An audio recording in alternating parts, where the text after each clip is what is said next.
Labor force includes those of working age who are either employed or unemployed. Those not in the labor force are neither employed nor seeking work, such as retirees, students, and those taking care of family members. The Tallahassee metro area's annual average labor force in 2021 was over 194,000, up 3.1% from 2020. Tallahassee's labor force seasonally peaks in September to October and is usually at its lowest in January and May.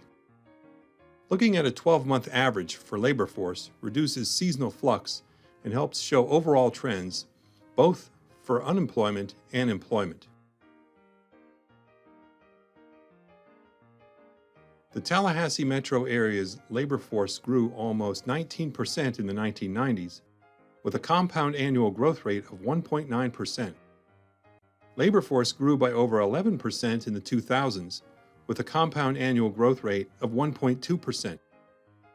In the 2010s, labor force increased by only 1%, with a compound rate of 0.2% per year. Over the past 5 years, labor force grew over 3%, with a compound annual growth rate of 0.8% per year.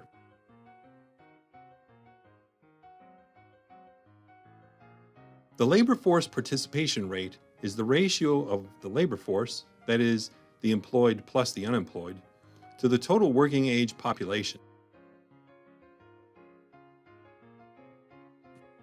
In the Tallahassee metro area, the labor force participation rate has been around 70%, lower than the statewide participation rate. Tallahassee's lower rate is skewed in part from its substantial college student population, many of whom are not in the labor force. To account for the college student population, adjusting parameters to ages 25 to 64 bears a local labor force participation rate more comparable to the statewide rate. Over the past decade, this age-adjusted Tallahassee labor force has become proportionately younger.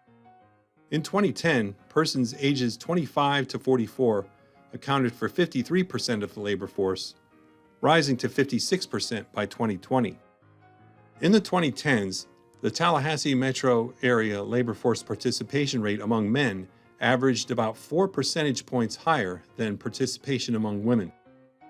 The local participation rate among men has been lower than the rate among men statewide. Conversely, the local participation rate among women has been higher than among women statewide.